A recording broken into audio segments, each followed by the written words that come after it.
Welcome back to my channel. Today I'm going to be going over a summary of Freud's theory of dreams. We're going to be touching upon two of his works. We're touching upon interpretation of dreams, the first one, and on dreams, right?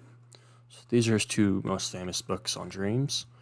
And the purpose of this video is going to be to basically explain what he thinks about dreams, what they mean, and then provide sort of how you can conduct your own analysis of your dreams, right? So this is not going to be a full overview of all of Freud's theory about dreams. It goes through different changes, but this should be a good starting place.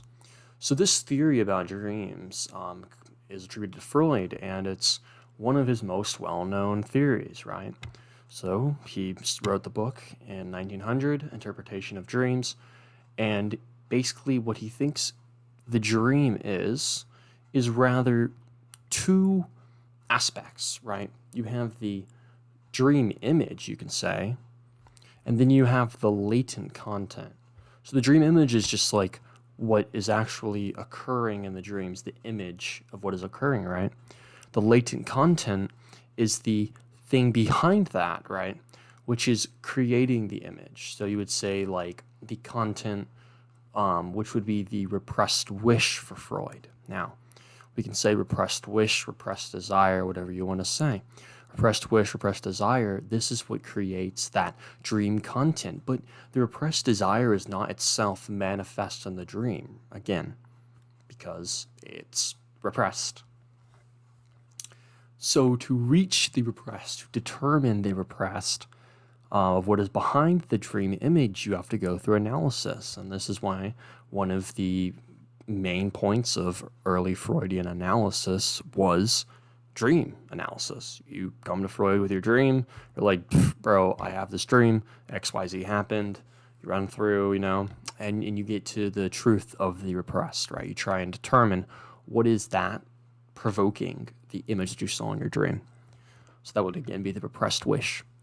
Now, Freud, in his understanding of dreams, recognized that there is a method of censoring, you can say, which is done in dreams, and he says that this method of censoring is the ego's mechanism of defense against such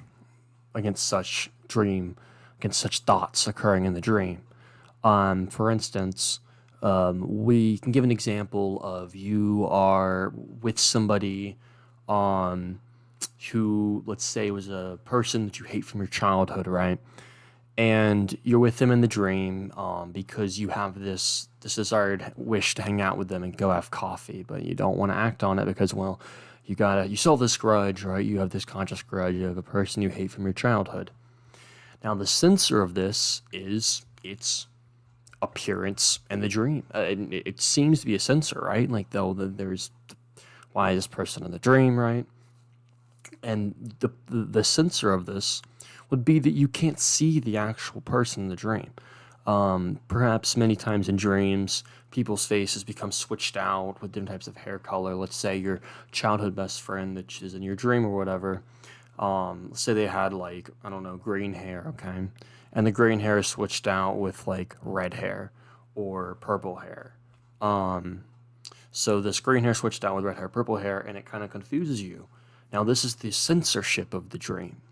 It's trying to conceal the repressed wish from yourself. You're trying to conceal it from yourself. It's a self-defense mechanism, you can say. So this would be a trying to hide yourself from the fact that you really just want to go have coffee with your friend or enemy that you now hate. So that's kind of a very basic introduction to his theory. We can go through some examples now. One of the main ones that I think is good to touch upon that Freud gives is the dream is common dreams. So he has a whole section where he goes through what we refer to as common dreams. And I think it's extremely interesting how, down to the detail, these dreams are universal. I think it's very interesting. For instance, we'll start with one of the most common dreams. where you find yourself on a stage, outside, or some other environment which is alien to you, naked. You find yourself naked on a stage in front of people. Now, what Freud says here is extremely interesting and extremely detailed, that the people that you see in the crowd never have expressions, really. And if you've had this dream, as almost everybody has, me included, you will know that the people in the crowd never have an expression. They're not smiling. They're not like sad. They're just expressionless. And also the people in the crowd are never people you know. They're just nameless faces, right? So what Freud says about this is that this is the repressed wish of the exhibitionist, you could say. The person who in their childhood, because in our childhood, this is building off that, in our childhood, we are commonly, we go to the doctor's office and we have to display ourselves to the doctor so they can, check, make sure we're healthy and all that. And also little kids, sometimes when they're really young, like 3, 4, they get in this habit or try to of like running around their house, or in Freud's time it'd be running around the village, as he notes, naked. That they have this feeling they want to do that, and it's this sense of exhibition, right? So when we have this dream, Freud says, it is taking us back to that period of where we had that originally repressed desire to we had that desire that wasn't repressed to run around naked and all that. Well, we repressed that desire in our adult lives because of course we can't run around naked, and this provokes the dream. What Freud says is that it's interesting that little kids don't really report to have this dream. It's always people that no longer run around the house or the village naked. So that's kind of building the various aspects. We can also throw censorship in there. Censorship is because you never know the people in the crowd. It isn't like it's your enemies laughing at you, right? It is instead faceless people.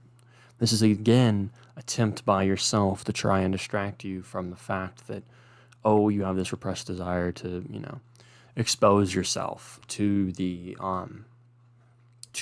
faceless people, to the people that you once knew. So that would be Freud's analysis of that, and he does so. The next interesting one is the examination dream that he gives. So when we're in school, right, we have tests and we're stressed about it commonly. But what Freud says is that these examination dreams people have when they're adults, where it's like you have a dream that you're back in 7th grade or you're back in 9th grade, you have a test and you wake up, and you're late for the test, or something goes awry and you cannot get to the test and you don't make the examination. And Freud's whole point is that we try and return to this once feeling of anxiety, because it's an attempt to shield us from the real problems of adult life. Whereas children, all we have to worry about is passing this next math test or whatever. But in adult life, you're worried about life and death. You're worried about putting food on the table, having a home, things like that. And Freud said this is an attempt to try and hide us from our from our current situation and retreat back into this childlike environment. And he says that these dreams, again, they mostly occur when you're already out of school. You already have the certificate that you would have gotten in that. But the recognition of that is not in the dream. Again, you propel yourself back. And it's also sometimes common in this type of a dream to retain the adult body, but still go back to that 7th grade. Very interesting. I don't believe that he touches upon this, but what I would say is that this could be the dream censorship, right? This dream is saying, the dream is kicking in and trying to give you that still connection to the reality, but you're still trying to propel yourself back to your childhood self in that sense of the examination, right? So again, this would be provoked by more extreme anxiety in the world, that we try and shield ourselves through lesser anxiety, which we find in our childhood self. So those are two common examples that he gives of dreams. One more thing I could say about dream is that people think like, oh, a repressed wish. Why would you have a repressed wish for like things like, let's say in a dream you I don't know, you get hurt, right? Well, Freud says that these repressed wishes can be heavily disguised, and further, these repressed wishes are not always even things that you like really want in your external life, right? They're things which you want, but they're not things which you want like maybe at that exact moment. They could be things that you wanted in childhood. Maybe you wanted to get out of children of crazy thoughts, right? Maybe you're playing a game of tag, and to get out of the game of tag, you wanna like, I don't know, hitch your arm on something so you can go and play hopscotch with your friends, something like that. And so this again, the childhood thing with Freud connects back to childhood, connects where you have this repressed thing from childhood, which then goes into your dream now, right? So that would be an explanation of how things like getting hurt in dreams is still a repressed wish fulfillment. And so yeah, I think that's going to be about it for the video. This is just an introduction to Freud's theory of dreams. It's quite interesting. One thing I can note is that in analysis, this would basically work. When the person comes down, they explain their dream. Freud kind of lays out the various aspects of their dream, but what he's not analyzing is he's not analyzing the image. Again, we're trying to get to the latent thoughts, the desire which provokes the image. We're not just, oh, cool, you have a house in the dream, and all right, it has a door, all right.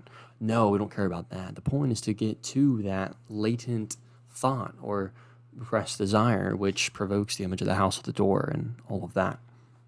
So yeah, that's how a dream would work in analysis. So anyways, thank you for watching this video. Hopefully it was informative and introductory enough. I probably won't make another one about dreams because I don't really think Freud should have focused as much on dreams as he did, but it did create a lot of later movements in his work, which were duly and justly needed. So, but anyways, thank you for watching the video. Like the video and subscribe.